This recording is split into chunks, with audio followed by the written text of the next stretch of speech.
내 인생의 내비게이션 성경 제4과 신약 성경 믿을 만한가? 학습 목표 신약 성경의 신빙성을 살펴봄으로써 성경의 권위에 대해 확신할 수 있다. 이 과를 공부하기 전에 신약 성경을 대충 훑어보라.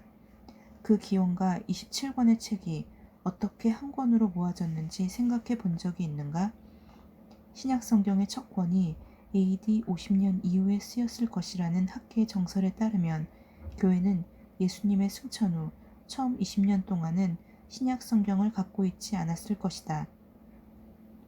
그 대신 초대 그리스도인들은 구약 성경과 예수님의 제자들이 현장에서 목격한 이야기에 의존했다.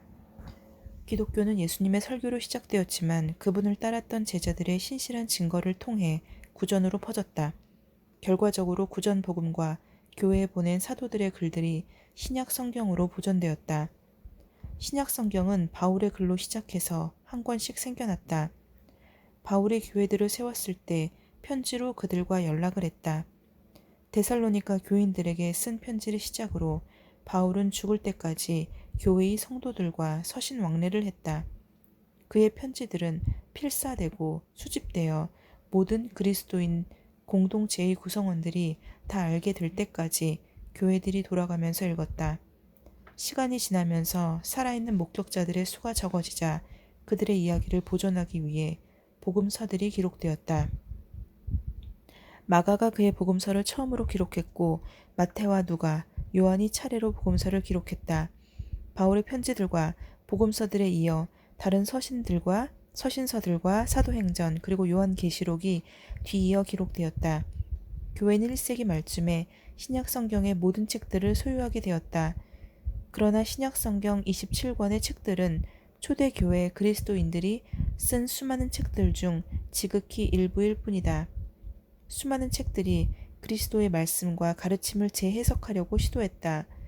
200년 이상 교부들은 이런 많은 책들 중 어느 것을 성령의 인도와 영감으로 쓰인 책으로 여겨야 할지, 그리고 어떤 책을 교회의 공적인 예배에서 읽도록 승인해야 할지 결정하지 못했다. 그리스도인들 안에 믿음과 행함이 하나가 되어야 할 필요성을 느낀 교부들은 점차적으로 예수님의 가르침과 일치되는 책과 그렇지 않은 것들을 구분하게 되었다. 그 후 권위가 인정되는 책의 목록이 성령의 영향으로 천천히 그리고 점진적으로 나타났으며 그리스도인들 대부분이 현재의 신약 성경을 구성하고 있는 27권의 책을 받아들이게 되었다. 1. 그리스도께서 사도들에게 주신 권위. 그리스도는 성령께서 사도들을 위해 무엇을 하실 것이라고 말씀하셨는가? 4가지를 적어보라. 요한복음 16장 12절로 15절. 내가 아직도 너희에게 이를 것이 많으나 지금은 너희가 감당하지 못하리라. 그러나 진리의 성령이 오시면 그가 너희를 모든 진리 가운데로 인도하시리니 그가 스스로 말하지 않고 오직 들은 것을 말하며 장래의 일을 너희에게 알리시리라. 그가 내 영광을 나타내리니 내 것을 가지고 너희에게 알리시겠음이라. 무릇 아버지께 있는 것은 다 내 것이라. 그러므로 내가 말하기를 그가 내 것을 가지고 너희에게 알리시리라 하였노라. 첫 번째는 모든 진리 가운데로 인도하십니다. 두 번째는 장래의 일을 알리십니다. 세 번째는 그리스도의 영광을 나타내십니다. 네 번째는 그리스도의 것을 가지고 우리에게 알리십니다. 왜 사도들은 그 당시에 모든 진리를 알 수 없었을까? 지금은 너희가 감당하지 못한다고 하였습니다. 인간의 지혜로는 사도들이 하나님의 일을 그 당시에는 알 수가 없었습니다. 오순절 성령이 오신 이후에 사도들은 어떻게 되었는가?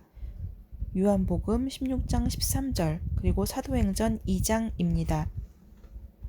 오순절 날이 이미 이름에 그들이 다 같이 한 곳에 모였더니 호련히 하늘로부터 급하고 강한 바람 같은 소리가 있어 그들이 앉은 온 집에 가득하며 마치 불의 혀처럼 갈라지는 것들이 그들에게 보여 각 사람 위에 하나씩 임하여 있더니 그들이 다 성령의 충만함을 받고 성령이 말하게 하심을 따라 다른 언어들로 말하기를 시작하니라. 그때 경건한 유대인들이 천하 각국으로부터 와서 예루살렘에 머물러 있더니 이 소리가 나매 큰 무리가 모여 각각 자기의 방언으로 제자들이 말하는 것을 듣고 소동하여 다 놀라 신기하게 여겨 이르되 보라, 이 말하는 사람들이 다 갈릴리 사람이 아니냐? 우리가 우리 각 사람이 난 곳 방언으로 듣게 되는 것이 어찌 됨이냐? 우리는 바데인과 메데인과 엘람인과 또 메소포다미아인 유대와 갑바도기아, 본도와 아시아, 부르기아와 밤빌리아, 애굽과 및 구레네에 가까운 리비아 여러 지방에 사는 사람들과 로마로부터 온 나그네 곧 유대인과 유대교에 들어온 사람들과 그레데인과 아라비아인들이라. 우리가 다 우리의 각 언어로 하나님의 큰 일을 말함을 듣는도다 하고 다 놀라며 당황하여 서로 이르되 이 어찌된 일이냐 하며 또 어떤 이들은 조롱하여 이르되 그들이 새 술에 취하였다 하더라. 베드로가 11 사도와 함께 서서 소리를 높여 이르되 유대인들과 예루살렘에 사는 모든 사람들아, 이 일을 너희로 알게 할 것이니 내 말에 귀를 기울이라. 때가 제3시니 너희 생각과 같이 이 사람들이 취한 것이 아니라 이는 곧 선지자 요엘을 통하여 말씀하신 것이니 일러스되 하나님이 말씀하시기를 말세에 내가 내 영을 모든 육체에 부어 주리니 너희의 자녀들을 예언할 것이요 너희의 젊은이들은 환상을 보고 너희의 늙은이들은 꿈을 꾸리라. 그때 내가 내 영을 내 남종과 여종들에게 부어주리니 그들이 예언할 것이요 또 내가 위로 하늘에서는 기사를 아래로 땅에서는 징조를 베풀리니 곧 피와 불과 연기로다. 주의 크고 영화로운 날이 이르기 전에 해가 변하여 어두워지고 달이 변하여 피가 되리라. 누구든지 주의 이름을 부르는 자는 구원을 받으리라 하였느니라. 이스라엘 사람들아, 이 말을 들으라. 너희도 아는 바와 같이 하나님께서 나사렛 예수로 큰 권능과 기사와 표적을 너희 가운데서 베푸사 너희 앞에서 그를 증언하셨느니라. 그가 하나님께서 정하신 뜻과 미리 아신 대로 내준 바 되었거늘 너희가 법 없는 자들의 손을 빌려 못 박아 죽었으나 하나님께서 그를 사망의 고통에서 풀어 살리셨으니 이는 그가 사망에 매어 있을 수 없었음이라. 다윗이 그를 가리켜 이르되 내가 항상 내 앞에 계신 주를 배웠으며 나로 요동하지 않게 하기 위하여 그가 내 우편에 계시도다. 그러므로 내 마음이 기뻐하였고 내 혀도 즐거워하였으며 육체도 희망에 거하리니 이는 내 영혼을 음부에 버리지 아니하시며 주의 거룩한 자로 썩임을 당하지 않게 하실 것이미로다.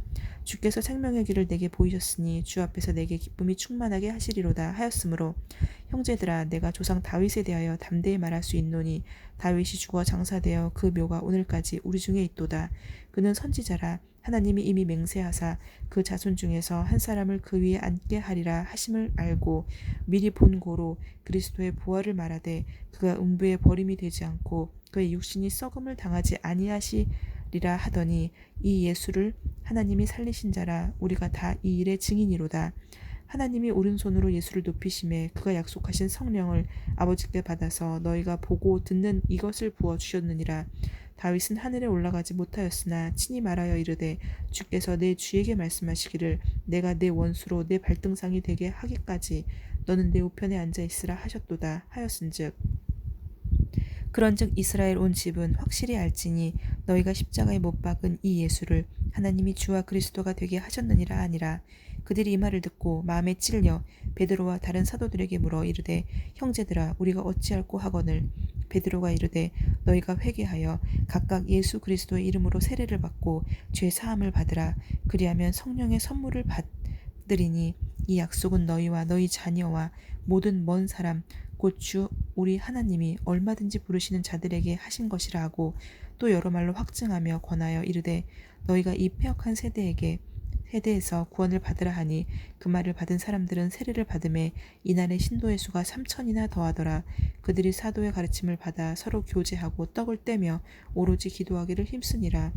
사람마다 두려워하는데 사도들로 말미암아 기사와 표적이 많이 나타나니 믿는 사람이 다 함께 있어 모든 물건을 서로 통용하고 또 재산과 소유를 팔아 각 사람의 필요를 따라 나눠주며 날마다 마음을 같이하여 성전에 모이기를 힘쓰고 집에서 떡을 떼며 기쁨과 순전한 마음으로 음식을 먹고 하나님을 찬미하며 또 온 백성에게 칭송을 받으니 주께서 구원받는 사람을 날마다 더하게 하시니라.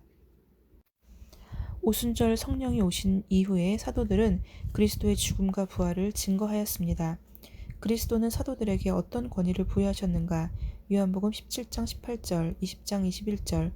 아버지께서 나를 세상에 보내신 것 같이 나도 그들을 세상에 보내었고 예수께서 또 이르시되 너희에게 평강이 있을지어다. 아버지께서 나를 보내신 것 같이 나도 너희를 보내노라. 그리스도는 사도들에게 예수님의 권위를 통해서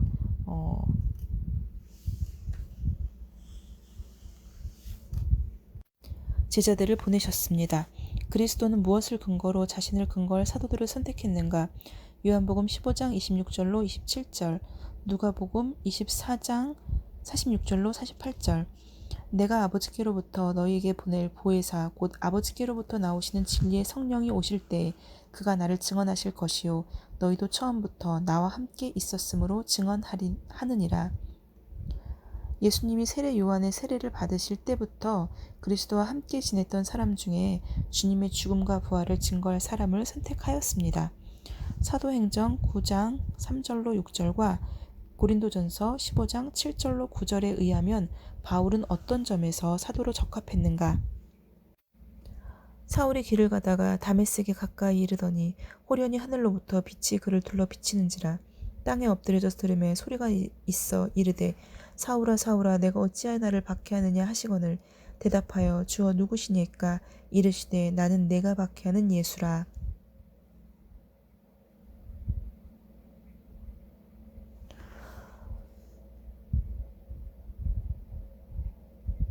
너는 일어나 시내로 들어가라.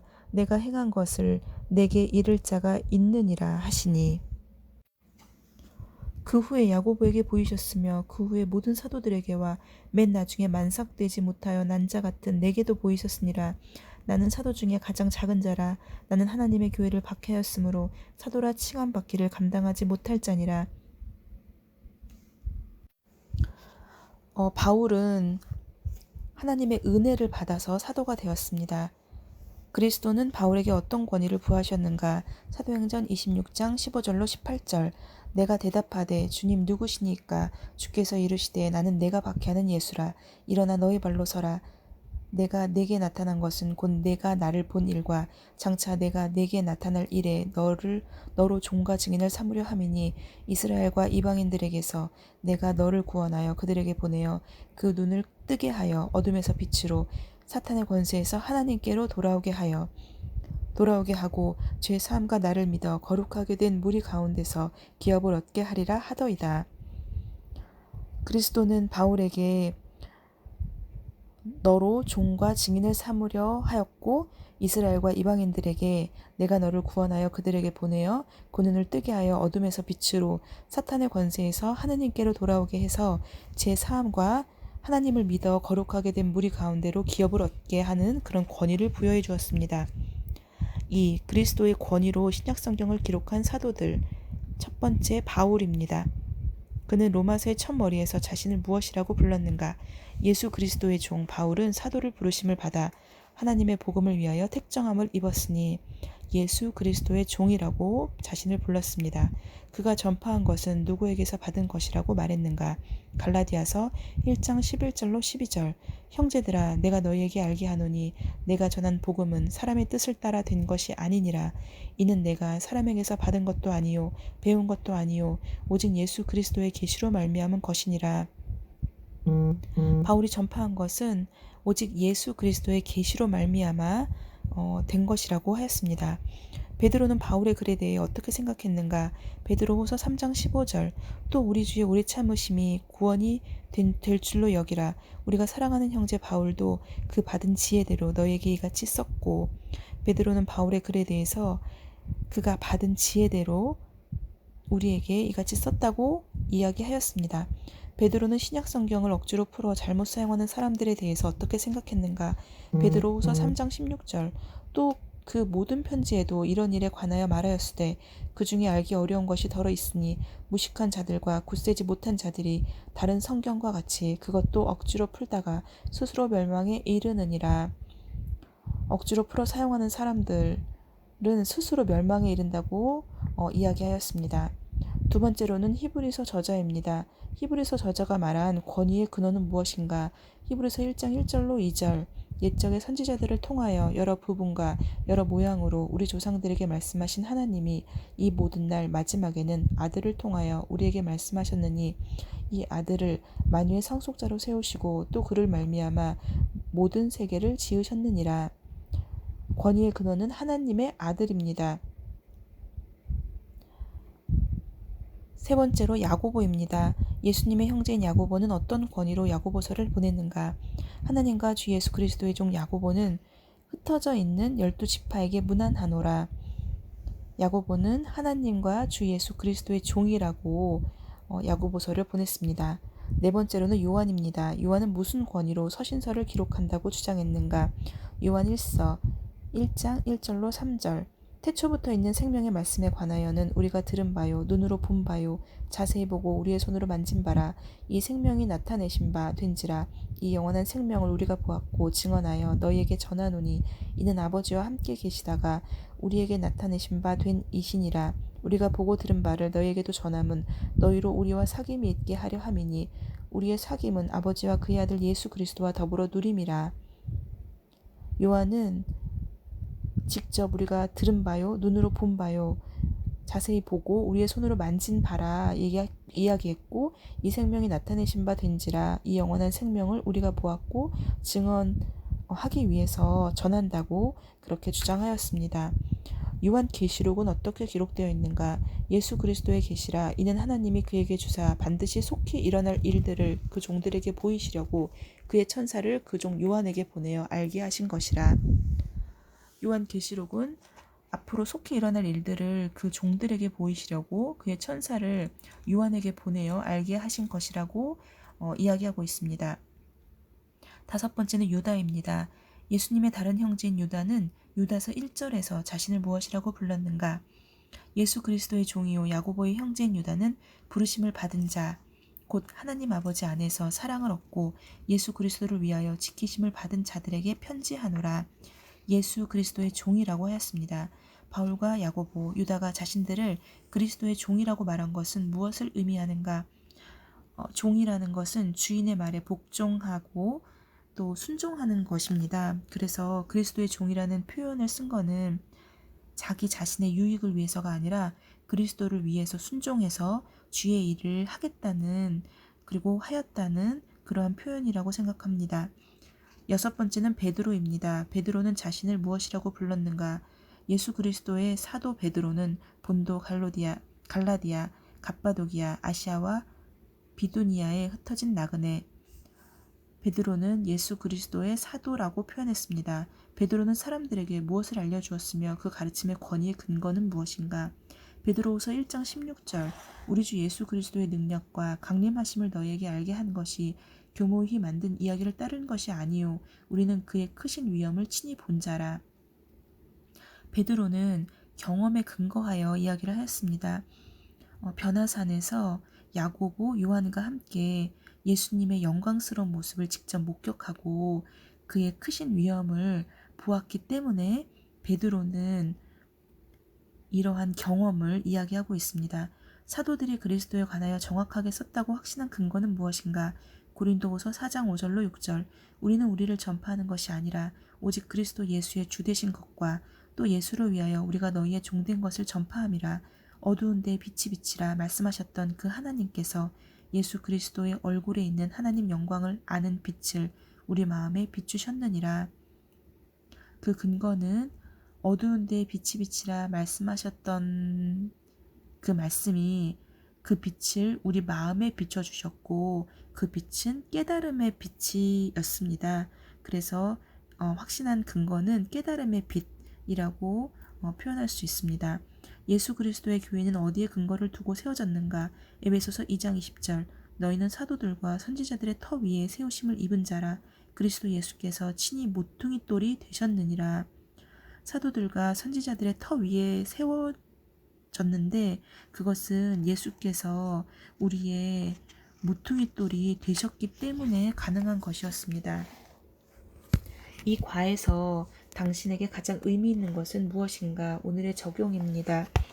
오늘 신약 성경에 대해서 살펴보았는데 그 신약 성경이 구약 성경 이후로 어떻게 생겨났는지에 대해서 구체적으로 생각해 본 적이 별로 없었는데 오늘 그러한 어떤 과정에 대해서 생각해 볼 수 있는 그런 시간이 되었습니다. 그리고 사도 바울이라는 사람, 그리고 사도 바울에게 준 은사, 그런 기록하고 또 어떻게 보면 엘리트로서 그래서 이방인들에게 예수님의 복음을 전할 수 있었던 그런 그 사람의 은사에 대해서도 또 깊은 은혜가 되었습니다. 두 번째, 절대 진리는 없다는 포스트 모더니즘의 모토 속에서 성경이 절대 진리인 하나님의 말씀이라는 것을 당신은 어떻게 확신하는가? 또 그것을 다른 사람들에게 어떻게 드러낼 수 있겠는가? 포스트 모더니즘이라는 거는 과학과 기술이 우선되고 또 절대 진리는 없다는 것은 이제 상대주의를 우선시하는 그러한 어떤 학문 분야인데, 우리가 성경이 절대 진리인 하나님의 말씀이라는 것을 당연히 확신을 할 수 있는데, 만약 세상에 절대 진리가 없다면 그냥 모든 것이 다 상대주의에 의해서 이루어진다면 사실 우리는 중심을 잡고 살아갈 수 없을 겁니다. 그리고 어떻게 보면 보이는 것만을 믿어야 되는 그런 시대를 살아야 되고, 그렇지만 사실 우리가 눈에 보이지 않는 것이 보이는 것보다 훨씬 많은 그런 세상을 살고 있고, 또 영적인 세상에서 살고 있기 때문에 그런 영적인 것들을 이해하는 것이 부족한, 절대 진리는 없다는 이런 말은 그런 모르는 사람들이 하는 말이라고 생각이 듭니다. 절대 진리를 다른 사람들에게 드러낼 수 있는 방법은 첫 번째로는 저의 그리스도인으로서의 생활을 올바르게 하는 것, 그리고 두 번째로는 성경에 대해서 정확하게 이해하고 성경의 말씀을 통해서 사도들이 전도나 그 그리스도의 삶을 전했던 것처럼 저 역시도 정확한 성경에 대한 이해, 말씀에 대한 이해를 통해서 다른 사람들에게 그리스도의 복음을 전해야 된다고 생각을 합니다. 오늘의 외울 말씀은 마태복음 24장 35절입니다. 천지는 없어질지언정 내 말은 없어지지 아니하리라. 아멘.